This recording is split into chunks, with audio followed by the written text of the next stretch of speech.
জানিয়ে দিব এই মুহূর্তে আমাদের হাতে এসেছে গুরুত্বপূর্ণ আপডেট আন্তর্জাতিক সংবাদের শিরোনাম। শুরুতেই থাকছে ভেনেজুয়েলার সঙ্গে উত্তেজনার মধ্যে ফের নৌযানে মার্কিন হামলা। আরও জানাবো আগামী সপ্তাহ থেকে ইসরায়েলে অস্ত্র রপ্তানি পুনরায় শুরু করবে জার্মানি। এদিকে হাসিনাকে কি ভারত ফেরত দেবে যা জানা গেল। আরও জানাবো হাসিনার রায় নিয়ে যা বলল জাতিসংঘ। সব শেষে জানিয়ে দিব শর্ত পূরণ না হলে ইসরায়েলের সঙ্গে সম্পর্ক নয়, ফিলিস্তিনকে সৌদির আশ্বাস। এতক্ষণ শুনছিলেন হাতে থাকা আপডেট সংবাদের শিরোনাম, এবারে বিস্তারিত। তবে তার আগে অনুরোধ রইল ভিডিওটিতে একটি লাইক এবং কমেন্ট করে জানিয়ে দিন ভিডিও সম্পর্কে আপনার মূল্যবান মতামত। আরও জানিয়ে দিন ভিডিওটি কোথা থেকে দেখছেন বা কোন জেলা থেকে দেখছেন। ভেনেজুয়েলার সঙ্গে উত্তেজনার মধ্যে ফের নৌযানে মার্কিন হামলা। যুক্তরাষ্ট্র প্রশান্ত মহাসাগরের পূর্বাঞ্চলে সন্দেহভাজন আরেকটি মাদকবাহী নৌযানে হামলা চালিয়েছে। এই হামলায় ওই নৌযানে থাকা 3 জন নিহত হয়েছেন বলে পেন্টাগন জানিয়েছে। রোববার সামাজিক মাধ্যমে দেওয়া এক ঘোষণায় যুক্তরাষ্ট্রের সাউদার্ন কমান্ড বলছে ওই নৌযানটি অবৈধ মাদক চোরাচালানের একটি পরিচিত পথ ধরে চলাচল এবং মাদক বহন করছিল। গোয়েন্দারা এটি নিশ্চিত করেছেন। এই ঘোষণায় বলা হয়েছে জয়েন্ট টাস্ক ফোর্সের সাউদার্ন স্পিয়ার নৌযানটিতে যখন আঘাত হানে তখন এটি আন্তর্জাতিক জলসীমায় ছিল। রয়টার জানামতে এটি সেপ্টেম্বরের প্রথম দিক থেকে শুরু হওয়ার পর থেকে কথিত মাদকবাহী নৌযানে মার্কিন সামরিক বাহিনীর 21তম হামলা। যুক্তরাষ্ট্রে মাদকের প্রবাহকে বাধা দিতে এ প্রক্রিয়াকে একটি ন্যায্য প্রচেষ্টা বলে দাবি করছে মার্কিন প্রশাসন। পেন্টাগনের তথ্য অনুযায়ী এসব হামলায় এ পর্যন্ত অন্তত 83 জন নিহত হয়েছেন। মার্কিন কংগ্রেসের আইন প্রণেতারা, মানবাধিকার গোষ্ঠীগুলো এবং যুক্তরাষ্ট্রের মিত্র দেশগুলো এসব হামলার বৈধতা নিয়ে প্রশ্ন তুলছে। আগামী সপ্তাহ থেকে ইসরায়েলে অস্ত্র রপ্তানি পুনরায় শুরু করবে জার্মানি। গাজায় গণহত্যা যুদ্ধের কারণে ইউরোপ জুড়ে তীব্র আলোড়নের মুখে জার্মান সরকার ইসরায়েলের উপর আংশিক অস্ত্র নিষেধাজ্ঞা দিয়েছিল, কিন্তু অল্প সময়ের লোক দেখানো এই নিষেধাজ্ঞা তুলে নিয়ে আবারও ইসরায়েলে অস্ত্র সরবরাহের অনুমোদন দেওয়া হয়েছে। সোমবার জার্মান সরকার জানিয়েছে তারা ইসরায়েলের কাছে কিছু অস্ত্র বিক্রি স্থগিত রাখার আদেশ আগামী সপ্তাহ থেকে প্রত্যাহার করবে। জার্মান সরকারের একজন মুখপাত্র বলেন, এই সিদ্ধান্তের ফলে অগাস্টে স্থগিত রপ্তানি 24 নভেম্বর থেকে পুনরায় চালু করা সম্ভব হবে। মুখপাত্র আরও বলেন, একটি সাধারণ নিয়ম হিসাবে সরকার অস্ত্র রপ্তানির সিদ্ধান্তে কেস বাই কেস পর্যালোচনায় ফিরে আসবে।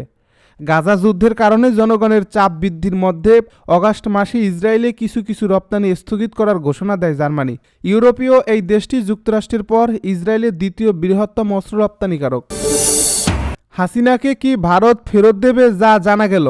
মানবতা বিরোধী অপরাধের মামলায় ক্ষমতাচ্যুত ডামি নির্বাচনের প্রধানমন্ত্রী খুনি শেখ হাসিনার বিরুদ্ধে মৃত্যুদণ্ডের রায় ঘোষণা করেছেন আন্তর্জাতিক অপরাধ ট্রাইব্যুনাল। গত বছরের জুলাই আগস্টে গণ অভ্যুত্থানের সময় ছাত্র জনতার উপর সংগঠিত মানবতা বিরোধী অপরাধের মামলায় তার এই সাজা ঘোষণা করা হয়েছে। সোমবার বিচারপতি মোহাম্মদ গোলাম মর্তুজা মজুমদারের নেতৃত্বাধীন 3 সদস্যের আন্তর্জাতিক অপরাধ ট্রাইব্যুনাল 1-এর ঘোষণা করছে। রায় ঘোষণার সময় জনাকীর্ণ আদালতে আইনজীবীরা ছাড়াও জুলাই আগস্টে নিহতদের কয়েকজনের পরিবারের সদস্যরা উপস্থিত ছিলেন। রায়ে আদালত বলছেন, শেখ হাসিনার বিরুদ্ধে 3টি অভিযোগ প্রমাণিত হয়েছে। একটিতে আমৃত্যু কারাদণ্ড এবং অন্য 2টি অপরাধে মৃত্যুদণ্ড দেওয়া হয়েছে। হাসিনার বিরুদ্ধে মৃত্যুদণ্ডের রায় ঘোষণার প্রায় ঘণ্টা 3 পর ভারত এক সংক্ষিপ্ত প্রতিক্রিয়া জানিয়েছে। এ রায় তাদের নজর এসেছে। তবে পররাষ্ট্র মন্ত্রণালয়ের বিবৃতিতে আন্তর্জাতিক অপরাধ ট্রাইব্যুনালকে উদ্ধৃতি চিহ্নের মধ্যে লেখা হয়েছে, যা ইঙ্গিত দিচ্ছে ভারত এই নামকরণের সঙ্গে একমত নাও হতে পারে। ঘনিষ্ঠ প্রতিবেশী হিসেবে ভারত যে বাংলাদেশের মানুষের স্বার্থে অঙ্গীকারবদ্ধ থাকবে বিবৃতিতে মনে করিয়ে দেওয়া হয়েছে সে কথাও।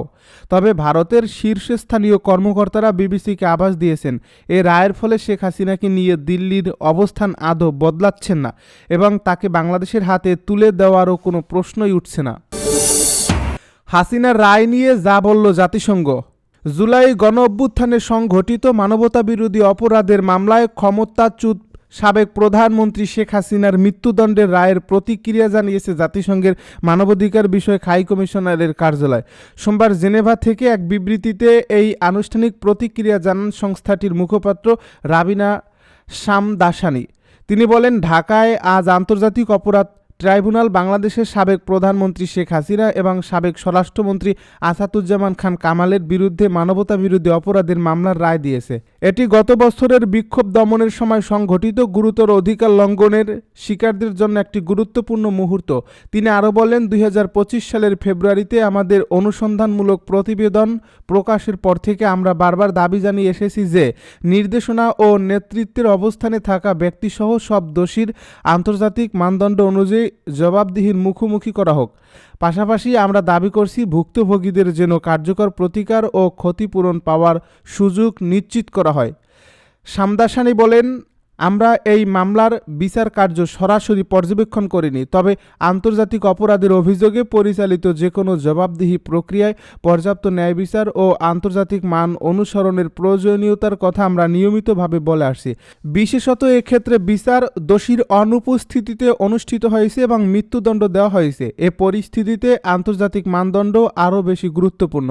তিনি আরও বলেন, আমরা মৃত্যুদণ্ডাদেশের বিষয়টিও দুঃখের সঙ্গে উল্লেখ করছি। আমরা সব পরিস্থিতিতে মৃত্যুদণ্ডের বিরোধিতা করি।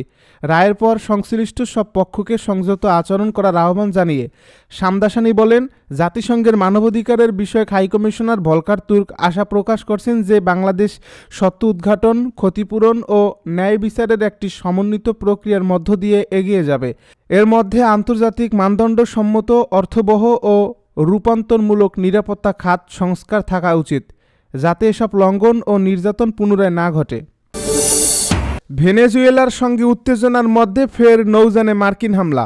যুক্তরাষ্ট্র প্রশান্ত মহাসাগরের পূর্বাঞ্চলে সন্দেহভাজন আরেকটি মাদকবাহী নৌযানে হামলা চালিয়েছে।